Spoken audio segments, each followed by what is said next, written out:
전능의 하나님을 믿는다는 건 세상을 힘으로 꺾는 능력을 믿는 게 아닙니다. 하나님은 번개처럼 세상을 갈라버리시는 분이 아닙니다. 새벽 이슬처럼 스며드는 분이십니다. 예수의 전능은 폭발이 아니라 인내입니다. 현실을 무너뜨리는 능력이 아니라 현실 속에서 무너지지 않는 사랑, 그것이 바로 전능이자 하나님의 능력입니다.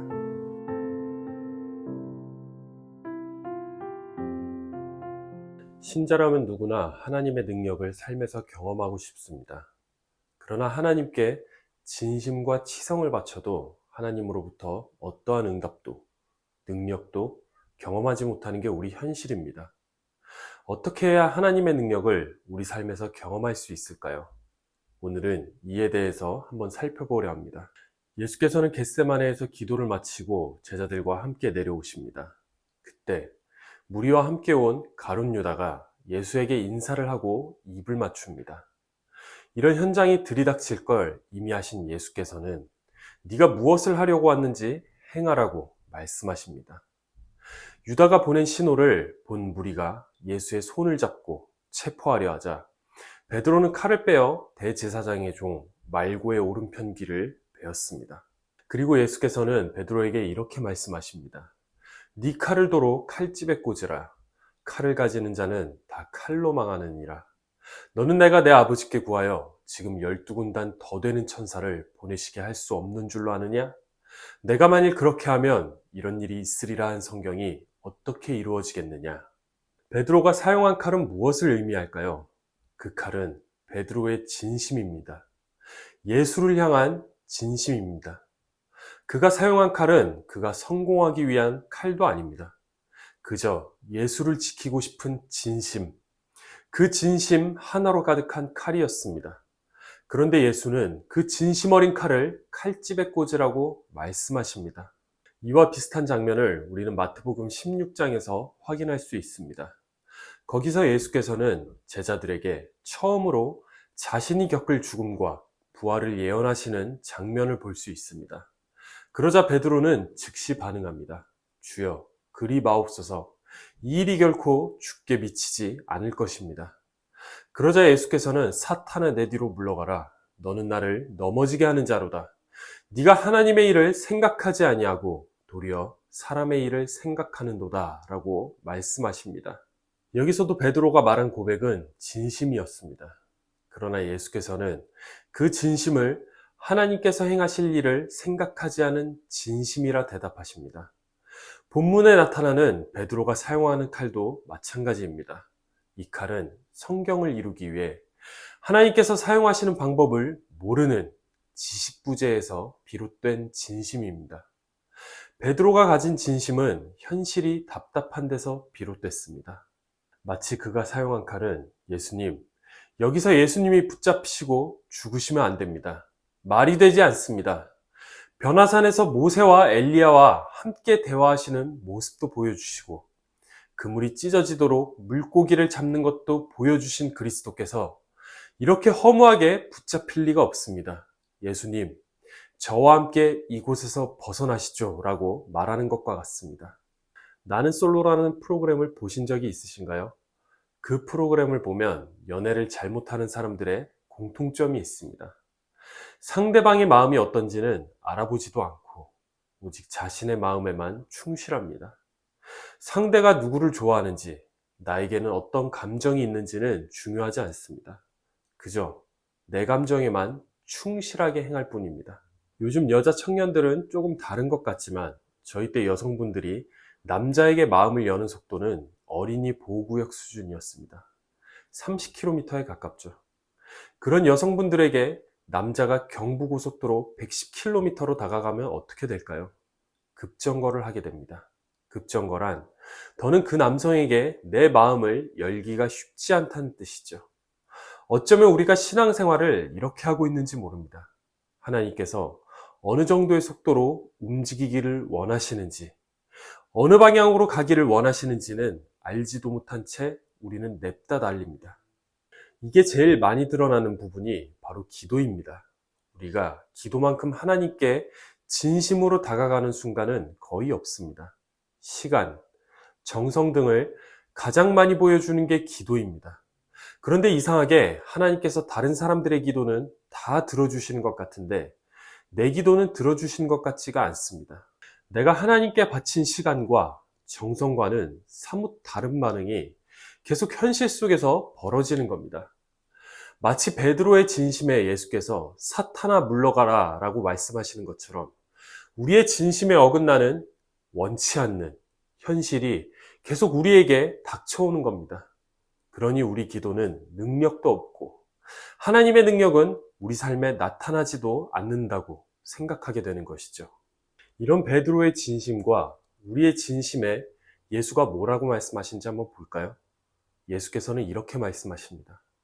너는 내가 내 아버지께 구하여 지금 12군단 더 되는 천사를 보내시게 할 수 없는 줄로 아느냐? 내가 만일 그렇게 하면 이런 일이 있으리라 한 성경이 어떻게 이루어지겠느냐?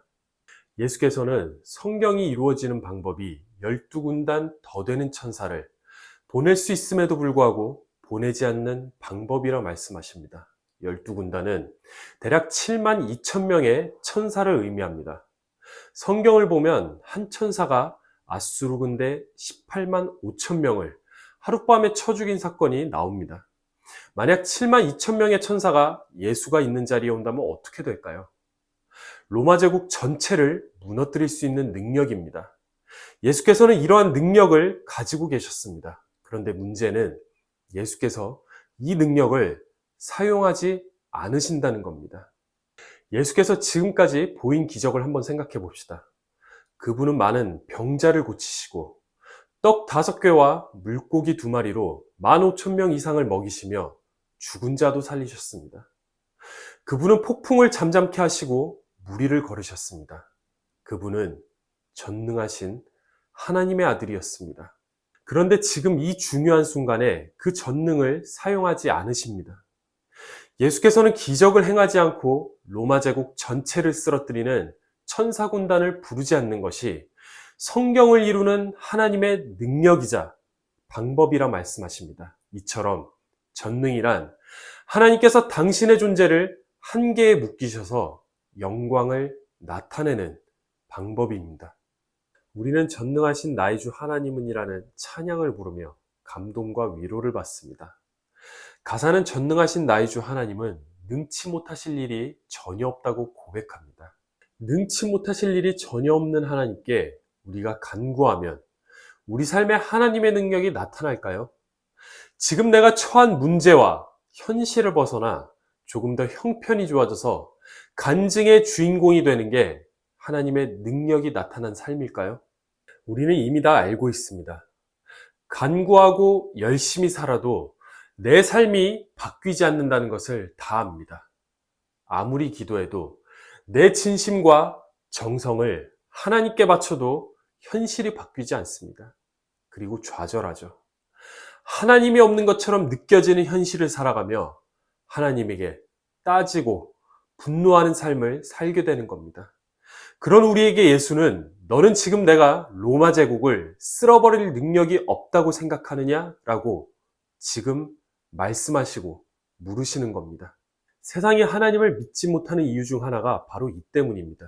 그들은 하나님이 전능하다면 도대체 천재지변은 왜 일어나냐고, 고통받는 자들은 왜 이렇게 많은 거냐? 라며 우리에게 묻습니다. 하나님이 전능하시다면 현실이 왜 이 모양이냐? 라는 질문이죠.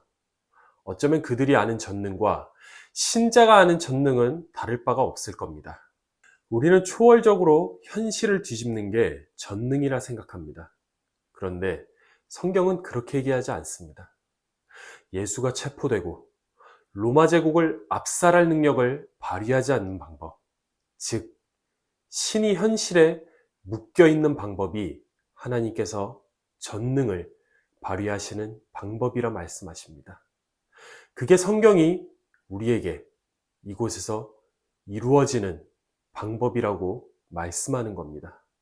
전능의 하나님을 믿는다는 건 세상을 힘으로 꺾는 능력을 믿는 게 아닙니다.